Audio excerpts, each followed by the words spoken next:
Hi, Debbie Chu here from Chu on Vegan, and welcome back to my kitchen. Today I'm going to be making a recipe that was inspired by Earthy Andy. She's a gal that lives in Hawaii. She's got 3 beautiful kids and she comes up with some great recipes. So this recipe is her base recipe and I kind of tweaked it a little bit to make it my own. So let's get started.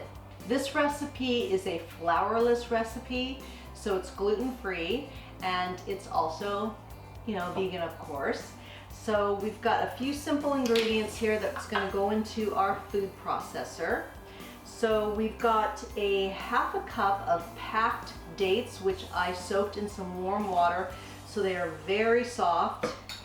So those are going to go into my food processor, and I'm going to give these a quick little whirl just to get those going. So to the dates, we're going to add 1 cup of peanut butter. And this is just natural peanut butter, basically just peanuts. We're going to add that into the mix.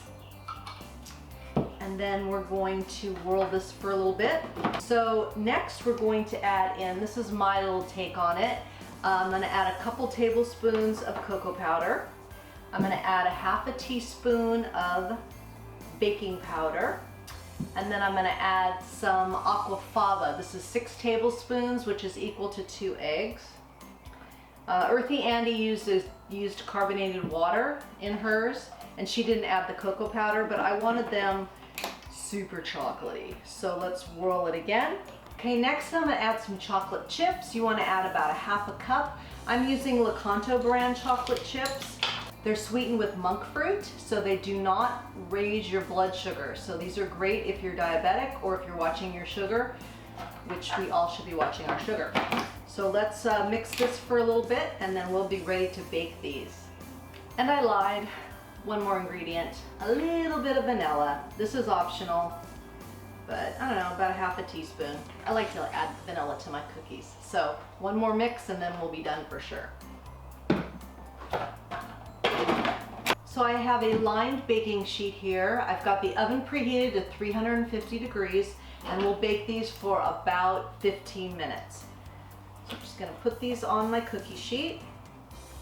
And these are like a brownie, they're peanut buttery, they're chocolatey, they're light and fluffy, they're delicious.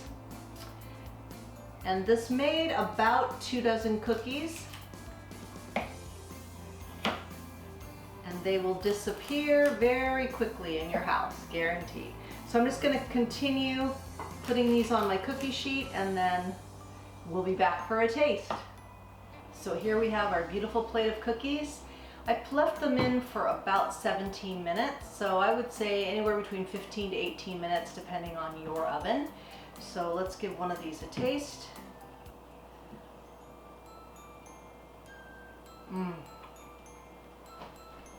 Super chocolatey, they're fluffy from that aquafaba. All in all, a really great cookie recipe, super quick, super easy, and I think you're gonna really enjoy it. Also, if you could leave a comment down below and let me know what you think of our new little setup here, my new little angle in my kitchen, if you like that better, I'm just trying something new, and let me know what you think.